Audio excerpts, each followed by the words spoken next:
नमस्कार, मी अनुराधा सनगर. जनवार्तामध्ये आपले सर्वांचं स्वागत. पाहूया पुण्यातील काही विशेष घडामोडी.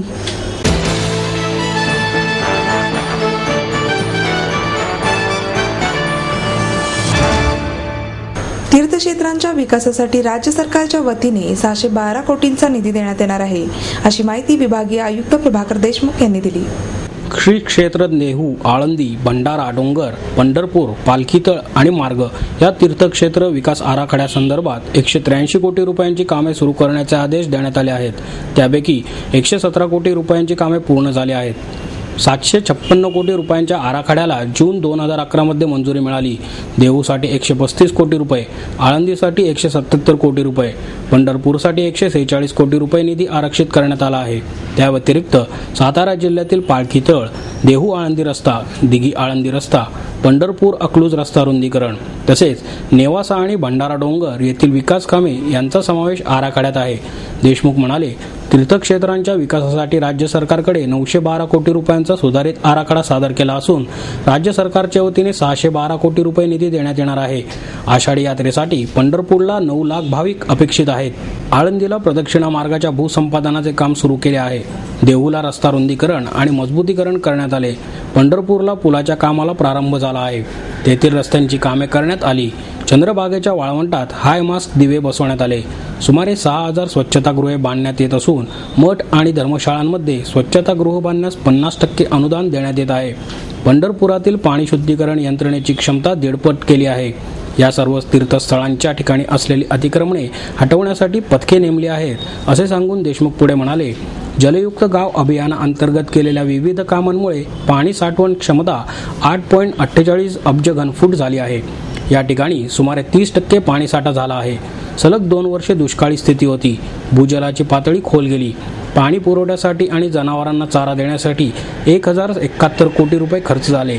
या पावसाळ्यात सर्व ठिकाणी पाणी जिरवून वर्षभर पिण्याचे पाणी आणि किमान एका पिकाला पाणी मिळावे या उद्देशाने मार्चमध्ये जलयुक्त गाव अभियान सुरू केले.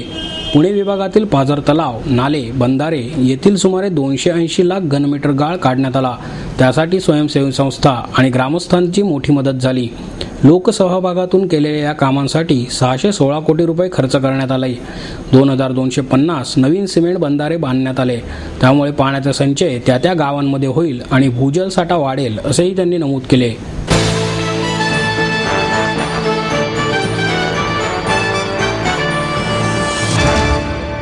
माहेर सोडून सासरी आले. इथे प्रेमाची, मायेची माणसं होती. पण माझं भविष्य सुरक्षित आहे याचा आनंद, आत्मविश्वास वाढवणारा होता. Samruddha Jeevan multistate multipurpose cooperative society limited. गुंतवणूक भावनांची, आनंद लक्षावधीचा. Samruddha Jeevan multistate multipurpose cooperative society limited.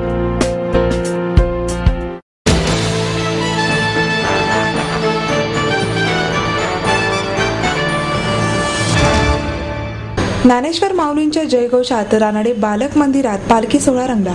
Ranade बालक मंदिराच्या मुख्याध्यापिका वर्षा जोशी यांच्या हस्ते पालखीचे पूजन करून या सोहळ्याला सुरुवात झाली. पावसामुळे शाळेच्या आवारातच झालेल्या पालखी सोहळ्यात लहान आणि मोठ्या गटातील छोटे वारकरी सहभागी झाले होते.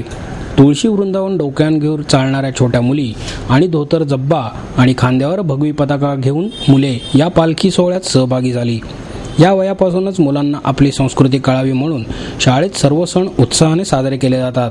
याचाच एक भाग म्हणून आषाढ महिन्यात दरवर्षी पालखी सोहळ्याचे आयोजन करण्यात येते, अशी माहिती मुख्याध्यापिका वर्षा जोशी यांनी दिली. वर्षा जोशी यांच्यासह शाळेच्या शिक्षकांनी या सोहळ्याचे संयोजन केले होते.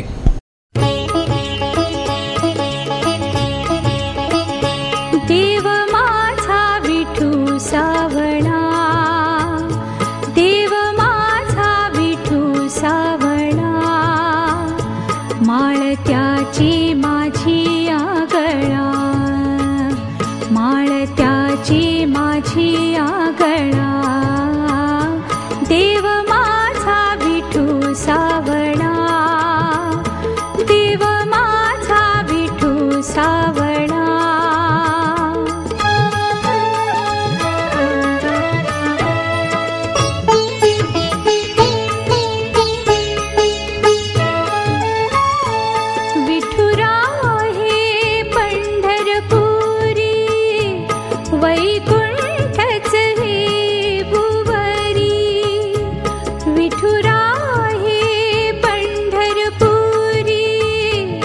वैकुंठच हे भुवरी भीमेच्या काठी डुले भक्तीचा मळा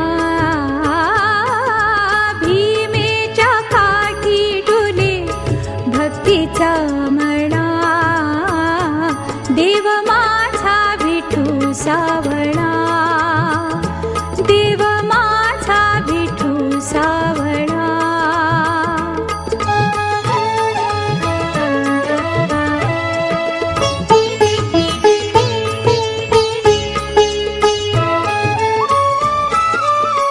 साजी रे रूप सुंदर कटी झळके पितांबर साजी रे रूप सुंदर कटी झळके पितांबर कंठात तुळशीचे हार कंठात तुळशीचे हार कस्तुरी टिळा देव माझा विठू सावळा देव माझा विठू सावळा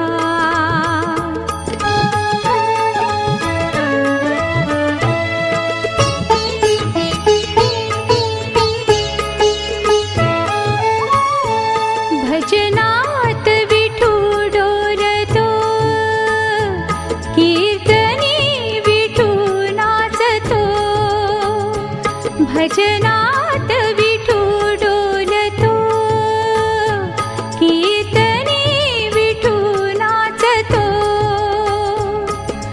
रंगून जाई भक्तांचा पाहुणी लढा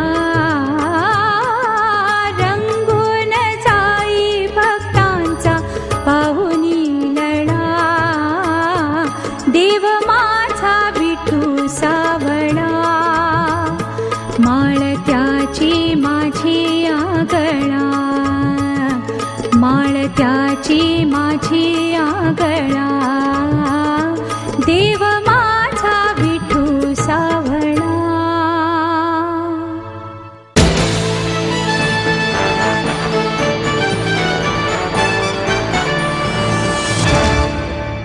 पुणे विद्यापीठात BE आणि BTECच्या विद्यार्थ्यांसाठी MTech इन एव्हिएशन हा अभ्यासक्रम सुरू करण्यात येत आहे.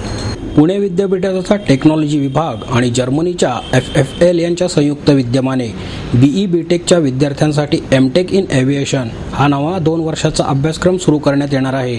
पुणे विद्यापीठाचे कुलगुरू डॉक्टर वासुदेव गाडे यांनी ही माहिती दिली. यावेळी FFLचे CEO उर्मिल लॉंगनेक, CTO Stephen Falkland, Naresh Khemani यांच्यासह उपकुलसचिव BCUD संचालक उपस्थित होते. बॅचलर इन इंजिनिअरिंग आणि बॅचलर इन टेक्नॉलॉजीच्या विद्यार्थ्यांना हा 2 वर्षांचा पदव्युत्तर पदवी अभ्यासक्रम करता येणार आहे. MTech इन एव्हिएशन टेक्नॉलॉजी ही पदवी या विद्यार्थ्यांना पुणे विद्यापीठाच्या वतीने दिली जाईल. वैमानिक होण्यासाठीचा हा अभ्यासक्रम 2 वर्षांचा असून यामध्ये 4 सेमिस्टर होणार आहेत. पहिल्या 2 वर्षी या अभ्यासक्रमाला 24 विद्यार्थ्यांना प्रवेश दिला जाणार आहे. पहिले सेमिस्टर पुणे विद्यापीठाच्या टेक्नॉलॉजी विभागात होईल, तर उर्वरित 3 सेमिस्टर जर्मनीमध्ये FFLच्या सहकार्याने पार पाडले जाणार आहेत. विद्यापीठातून जर्मनीला गेल्यावर या विद्यार्थ्यांना विमान उड्डाणाचे प्रशिक्षण दिले जाणार आहे.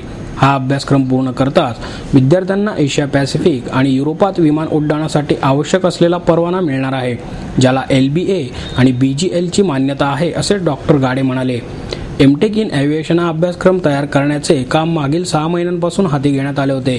पुणे विद्यापीठाचे विविध विभाग आणि FFLच्या कर्मचाऱ्यांनी यावर कार्य केले. या अभ्यासक्रमासाठी सुमारे 50 ते 55 लाख रुपयांचा खर्च अपेक्षित आहे.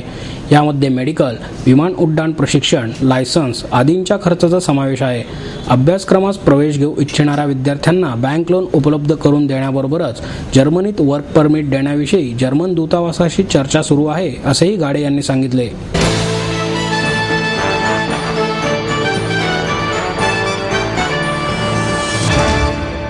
आई वडिलांनी पै जमवून मला शिकवण्याचा निर्णय घेतलेला कळत होता. माझ्या उच्च शिक्षणासाठी त्यांनी मला कायमचा आधार मिळवून दिला होता. त्यांनी स्वतःसाठी कधीच काही केलं नाही, पण माझ्यासाठी Samruddha Jeevan multistate multipurpose cooperative society limited. गुंतवणूक भावनांची, आनंद लक्षावधीचा. Samruddha Jeevan multistate multipurpose cooperative society limited.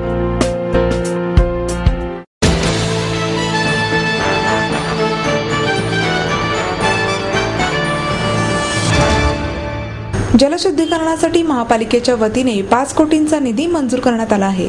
Mula Mutha या नद्यांचा प्रदूषणाचा फटका बसलेल्या 126 गावातील पिण्याच्या पाण्याच्या शुद्धीकरणासाठी महापालिकेच्या वतीने 5 कोटींचा निधी मंजूर करण्यात आला आहे, अशी माहिती स्थायी समिती अध्यक्ष विशाल तांबे यांनी दिली. पुणे आणि पिंपरी चिंचवड या महानगरपालिकेचे सांडपाणी मुळा आणि मुठा नदीत सोडले जात असल्यामुळे त्याचा फटका 210 गावांना बसत आहे. त्यामुळे या गावातील पिण्याच्या पाण्यावरही या प्रदूषणाचा परिणाम होत असल्यामुळे या गावात जलशुद्धीकरण होणे गरजेचे आहे. त्यानुसार इंदापूरपर्यंत असणाऱ्या 126 गावात पिण्याचे पाणी शुद्धीकरण यंत्रणा बसवण्यात येणार आहे. त्यासाठी पुणे महापालिकेच्या वतीने 5 कोटी रुपये स्थायी समितीच्या बैठकीत मंजूर करण्यात आले. तसेच पिंपरी चिंचवड महापालिकेच्या वतीने 5 कोटी रुपये देण्यात येणार आहेत. अशा प्रकारे 10 कोटी रुपयांच्या निधीतून जलशुद्धीकरण यंत्रणा बसवण्यात येणार आहे. महानगरपालिकेच्या वतीने हा निधी जिल्हा परिषदेला देण्यात येणार आहे. त्यानुसार 10,000 लिटर क्षमतेची जलशुद्धीकरण यंत्रणा बसवण्यात येणार आहे. जिल्हा परिषदेला त्या यंत्रणेची देखभाल करावी लागणार आहे. जलशुद्धीकरण यंत्रणा बसवण्यापूर्वी संबंधित गावातील पाण्याची तपासणी करण्यात येणार असून त्या पद्धतीचे जलशुद्धीकरण यंत्रणा बसवण्यात येणार असल्याचेही विशाल तांबे यांनी सांगितले.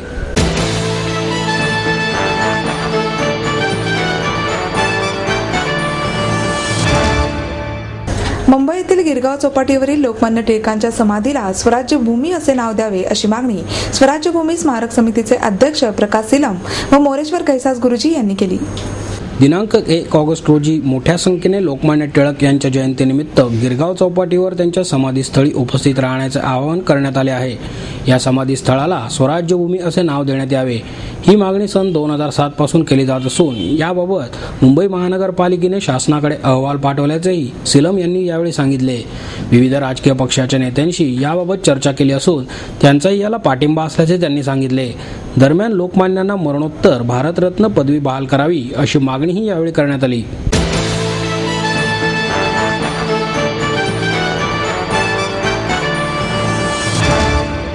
आपको देता है एडमिशन के साथ अपॉइंटमेंट लेटर भी.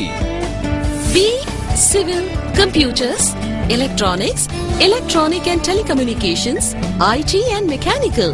MA Computers, Electronics, IT and Mechanical, Diploma Engineering, Mechanical and Computer. MBA Finance, HR and Marketing. BCA, BBA, MBA and MCA for Engineering और साथ ही D.Pharm, B.Pharm और M.Pharm भी. Siddhant International School CBSE from nursery to 5th standard. Siddhant College. Transport एवं hostel facility. 22 एकड़ का विशाल campus.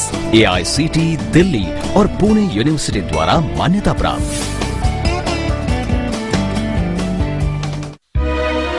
समृद्ध career की or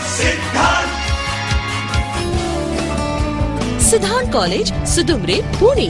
admission के लिए आज ही कॉल करें या लॉग ऑन करें.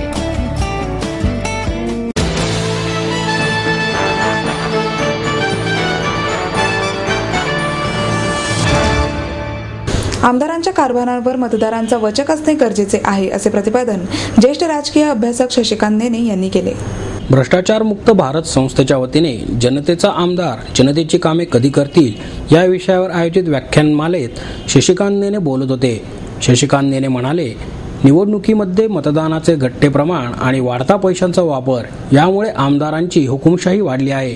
एकदा उमेदवार निवडून आल्यानंतर मतदारांच्या हाती काही उरत नाही. आमदाराने योग्य काम करण्यासाठी त्याच्यावर मतदारांचा दबाव आवश्यक आहे असे मत व्यक्त करून पुढे ते म्हणाले, पक्षांतरबंदी कायद्यामुळे पक्षामध्ये हुकुमशाही वाढली आहे.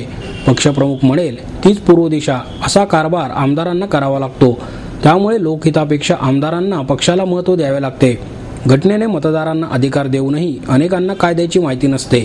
मतदारांच्या अज्ञानाचा आमदार फायदा घेतात. निवडून आल्यानंतर मतदारांच्या हाती काही उरत नाही. यामुळे आमदारांची मुजोरी वाढते. ही परिस्थिती बदलण्यासाठी आमदारांच्या कारभारावर मतदारांचा वचक असणे गरजेचे आहे असेही नेने यांनी यावेळी सांगितले.